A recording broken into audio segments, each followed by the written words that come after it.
Koffi Olomide ambassadeur, yé moko amikomisi ambassadeur, pourquoi? Cindy Leker, absence ya Cindy Leker na convocation ya Koffi Olomide ezalaki pona nini? Parce que tomoni a combien de fois Koffi Olomide azo bandela kosenga mwana na ye Minou oyo accompagnaki ye ba merci. Alors pourquoi Cindy Leker ayaki te? Tokosalaka mo analyse moko ya vite fait et tout. Voilà, bienvenue sur notre chaîne. Abonnez-vous, likez, partagez. Kande na senga abino ebele te kamukie voilà. Lelo tomonaki Koffi Olomide kande na ebino autaki ko se présenter na CESAC. Et kokende na ye basololi nde fallait basolola selon Koffi Olomide alobito kitia mutema bayambi ye très bien. Masolo nyonso eleki bien mais à comprendre kake ye mikolo ezoya donc faut akoma ambassadeur samba nommé ye moko amitié faut akoma ambassadeur parce que ye akoka na ye kokosa te ba vérité kaka oyo alobi yango esali ba convoquer à se retrouver kuna na kati ya CESAC et aloba basamba ningi basololi wana. Alors comme kende ya Koffi Olomide azaki accompagné na ba avocat na ye et Minou azali fille na ye toyebi Didi Stone mwana poto Minou pe mwana poto mais Didi Stone azalaki te bamusu bazalaki te mais Minou azalaki wana accompagné Koffi Olomide et na interview ya Koffi Olomide après avoir kobima na kati ya CESAC ako remercier mwana na ye mwasi na kombo ya Minou. Bandeko na nga biso nyonso toyebi ozala mwasi esengo ezalaka tango mobali a soutenir yo na moment moko ya pasi moment moko oyo eza difficile et ndenge moko pe papa asepelaka tango mpe mama asoutenaka ye na moment ya pasi ndenge moko pe mwana asepelaka tango baparent na ye basoutenir ye na tango ya pasi. Et Koffi Olomide chaque fois azosenga merci mingi na mwana Minou parce que ye moko abakisi na moment nde bayebaka moto ya malamu.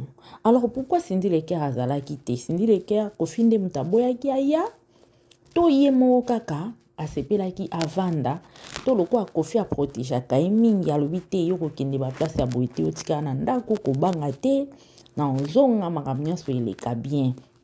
Peut-être ye pe insistaki non bébé po ye babengaki bébé bébé nde makambo. Koffi Olomide pe na bébé Cindy insistaki non bébé faut nakende na yo koke yo moko te bébé alobi te t'inquiète na okende na Minou akozala wana kobanga eloko te makambo nyonso eleka bien. Cindy aleli Koffi alobi na lingi obima te tikala na okende na Minou nde yango bomoni Cindy Leker atikalaki.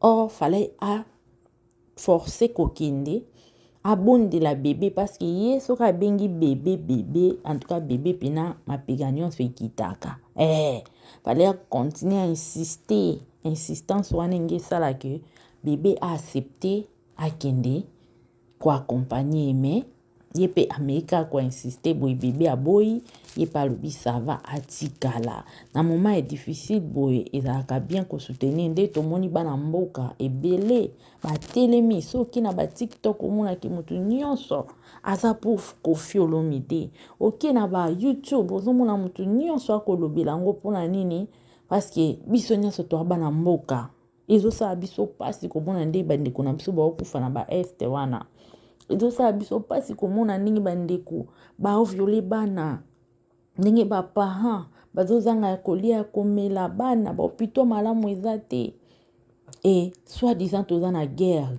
mobimba babomaka biso kaka babetaka biso kaka soki obiki oza na ele wana obiki okumisi nzambe.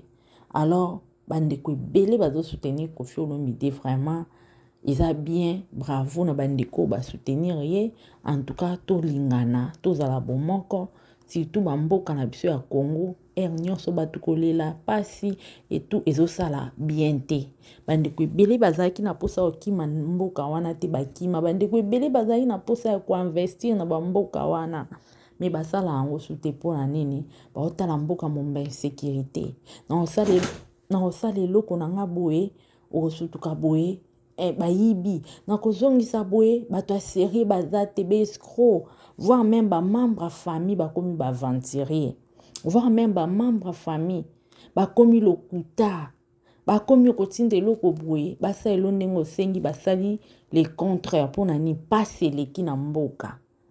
Batangi baklasse bandeko batangi baklasse me misala ezali te. Alors vérité ekomi lisasi na mboka na biso toyebi te tokokimela wapi. Makambo nyonso mpona nga namoni nzambe kaka moto akoya kotrouvele biso solution, parce que so totali bato mokili totali bakonzi ya mboka gouvernement bazotondisa mabumu na bango baobongisa bafamille na bango, biso tokonyokwama. Alors soutenons-nous mwana Congo, tolingana tozala bomoko pour makambo nyonso ekende malamu. Et bravo Koffi Olomide, vraiment oza vraiment un homme, faut kwasimaka, je crois wasime bien na kati kuna. Mais la famille esuki ka wana te, tomoni pe journaliste oyambaki Koffi Olomide epe basuspendre ye na RTNC. Mboka o Congo eza mboka ya ndenge nini? Journaliste o asali mabe nini oyo ya lobby to ba question nini ya mabe oyo ya pozaki Koffi Olomide o bake kopesa yi suspension. Vraiment la famille eza pasi pe mawa na mboka na biso. Ozomona mutu akosala musala mais aza toujours en danger. Eza na ba question mususu aza na droit ya koposer yango te pona nini azobanga balongola ye musala, azobanga ba suspendre ye, azobanga banga bakanela ye pe na nzela, parce que mboka Congo etambolaka bongo osakani batieli yo libaya na nzela, bamoni yo babeti yo nkuba, bamoni yo babomi yo pe o leki mbeka. Et journaliste o mikolo veut dire ndenge aza suspendi boye, en tout cas bana bakolala nzala soki aza marié, madame ya kolala nzala soki aza marié mpona nini? Parce que place asalaka kuna bapesi suspension. Vraiment mboka na biso eza pasi, tokolela epai ya nani? Tomonaka bandeko balelaka epai ya bakonzi. Botayela biso likambo oyo sikoyo, likambo oyo soki olandeli yango basesaki wana okosutuka boye pe bakonzi baza na kati. En tout cas eza pasi pe mawa. Lelo Koffi Olomide tozomona ye boye ekomi deja keba parce que mboka Congo etambola bongo. Zanu na problème na individu, mais so okoma na problème na bakonzi ekomeli yo deja mingai na nzoto radia mingi. Donc c'est ça, voilà. En tout cas to se soutenaka mwana Congo nyonso, c'est to soutenaka bandeko na biso. Bravo na ba Congolais oyo en tout cas bazalaki na pasi ya Koffi bayokaki mawa et tout. Bravo na bino. Et voilà pona lelo tosuki awa. Abonnez-vous, likez, partagez. Merci na bino nyonso tomonani mbala ya sima. Bisous.